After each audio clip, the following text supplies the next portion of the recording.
Hello students, हम लोगों ने पूर्ति फलन पढ़ लिया है। अब आज का हमारा जो टॉपिक है पूर्ति में परिवर्तन, यह पूर्ति फलन पर आधारित ही है। और जो पूर्ति फलन को हम थोड़ा रिकॉल करेंगे, पूर्ति फलन से संबंधित जो हमारा वीडियो था उसका लिंक नीचे डिस्क्रिप्शन में भी दिया गया है। आप डिस्क्रिप्शन में जाकर उस लिंक पर दोबारा जाके उस वीडियो को फिर से देख सकते हैं। वस्तु की पूर्ति को प्रभावित करने वाले जो कारक हैं हमने उसको यहाँ पे फिर से लिस्ट किया हुआ है। आप इसको गणितीय रूप में, समीकरण के रूप में भी लिखे, जो हमने कल बात की थी समीकरण के रूप में लिखने से शुरू किया था, उस तरीके से याद करना थोड़ा आसान होता है। वस्तु की कीमत एक निर्धारक है, वस्तु की पूर्ति का, वस्तु से संबंधित वस्तुओं की कीमत, साधन कीमत, ये पूरी लिस्ट दी गई है ना। अब हम क्या करते क्या हैं, जब हम पूर्ति में परिवर्तन को जब स्टडी करते हैं तो पूर्ति में परिवर्तन को स्टडी करने के लिए हम इन सभी कारकों को, इन सभी, यहाँ पर 10 कारक लिखे हुए हैं, 1 2 3 4 5 6 7 8 9 10, 10 कारक लिखे हुए हैं।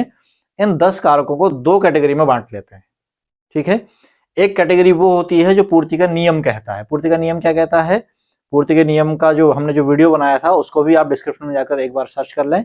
पूर्ति का नियम कहता है कि किसी वस्तु की कीमत बदलने के कारण उसकी पूर्ति बदल जाती है, यानी कीमत में परिवर्तन होने के कारण उसकी पूर्ति में परिवर्तन हो जाता है।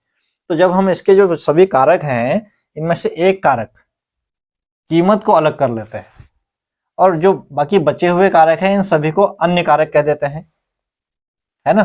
तो इसीलिए हम कहते हैं, क्या कहते हैं पूर्ति के नियम में, कि अन्य बातों के समान रहते हुए, यानी अन्य कारकों की स्थिति पहले जैसी बनी हुई है, अन्य कारकों की स्थिति में कोई परिवर्तन नहीं होता है। ये सभी अन्य कारक हैं, जो 9 हमने 10 लिखे हैं, 10 में से 9 कारक अन्य कारक कहे गए हैं।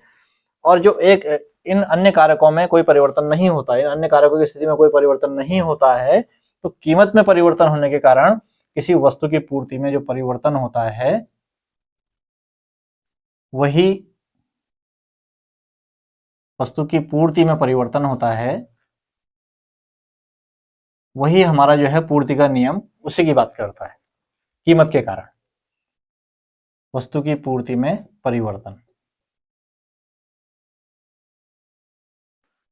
किसके कारण? कीमत के कारण।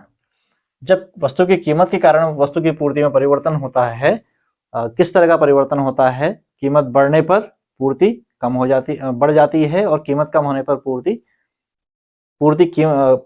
कीमत कम होने पर पूर्ति कम हो जाती है और कीमत बढ़ने पर पूर्ति बढ़ जाती है, लेकिन अन्य कारकों के समान रहने पर। ठीक है, अब आज हम पढ़ेंगे कि वस्तु की पूर्ति में परिवर्तन कितने प्रकार से हो सकता है।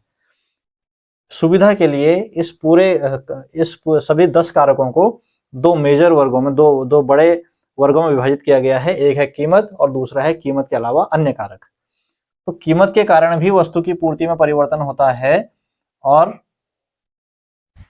अन्य कारणों से भी वस्तु की पूर्ति में परिवर्तन होता है। जब वस्तु की कीमत के कारण, हम फिर इसी की बात कर रहे हैं, जब वस्तु की कीमत में परिवर्तन के, वस्तु की कीमत में परिवर्तन के कारण वस्तु की पूर्ति में परिवर्तन होता है, तो उसे हम कहते हैं पूर्ति मात्रा में परिवर्तन। पूर्ति मात्रा में परिवर्तन। और जो पूर्ति मात्रा में परिवर्तन है इसको एक और नाम से जाना जाता है, इसका दूसरा नाम है पूर्ति वक्र पर संचलन। पूर्ति वक्र पर संचलन।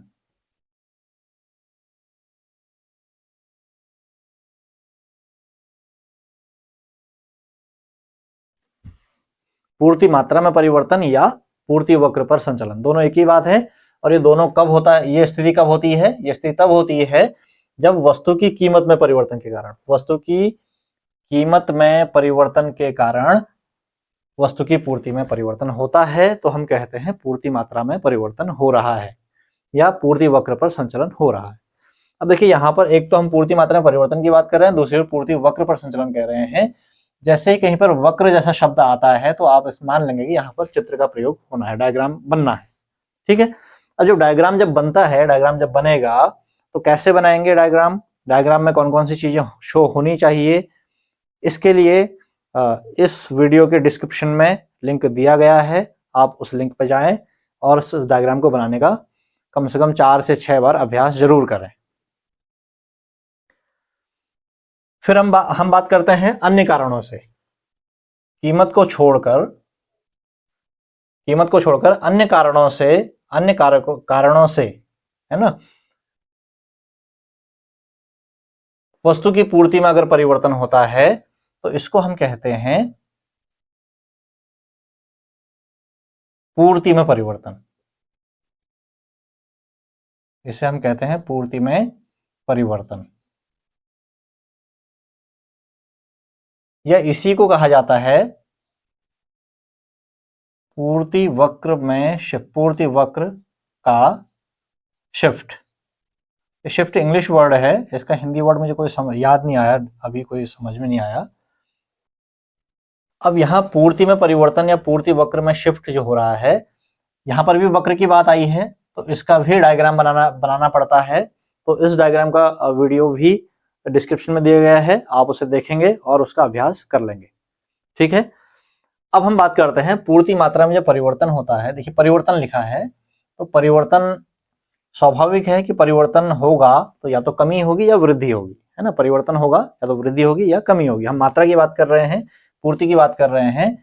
तो अगर पूर्ति मात्रा में कमी होती है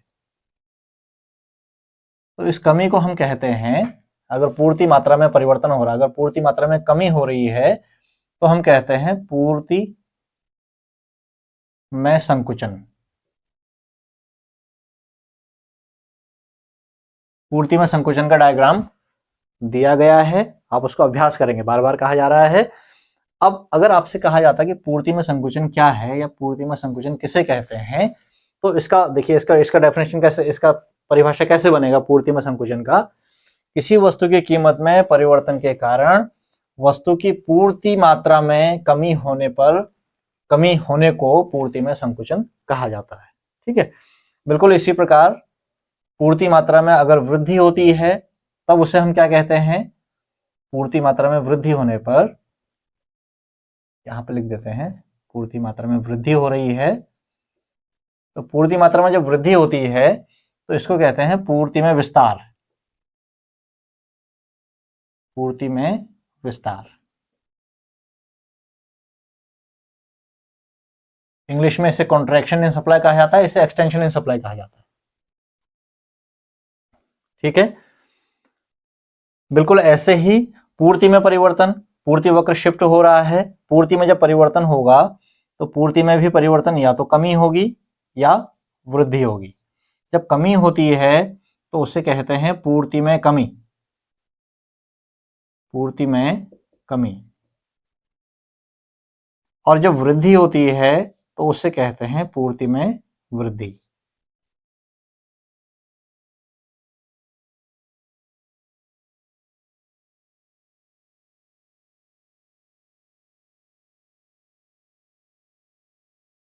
पूर्ति वक्र पर संचलन इसलिए कहा जाता है क्योंकि इसमें एक ही पूर्ति वक्र बनता है।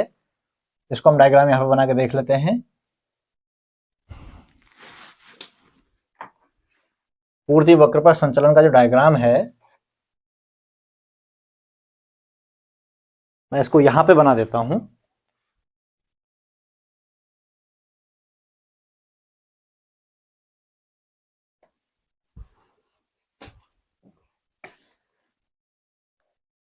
इस तरीके से यहां पर पूर्ति लिखा जाता है। इधर कीमत लिखते हैं y एक्सिस पर, और एक पूर्ति वक्र बन जाता है ऐसे।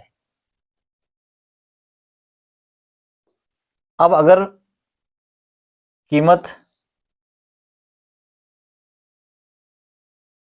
पहले P थी, बाद में P1 हो गई। पहले कीमत O से P है और बाद में कीमत बढ़कर O से P1 हो गई, है ना, OP1 हो गई।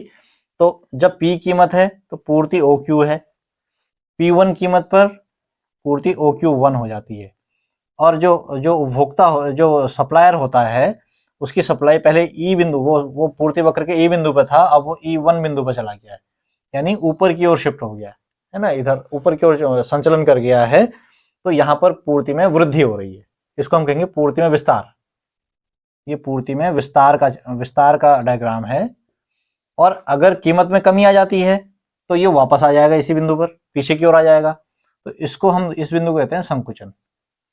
दोनों डायग्राम अलग अलग बनाए गए हैं, आप लिंक में जाकर इसको एक्सरसाइज कर लेंगे और अच्छे से देखेंगे।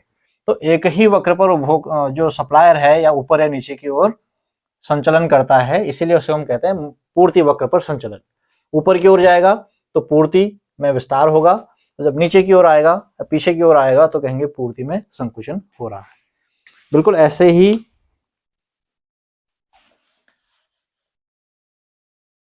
पूर्ति वक्र में शिफ्ट का भी ऐसे ही एग्जांपल है, लेकिन थोड़ा सा अंतर है इसमें।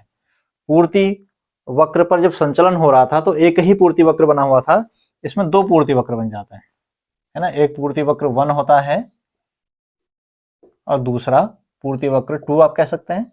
एक पहले का होगा इनमें से कोई और दूसरा बाद का होगा।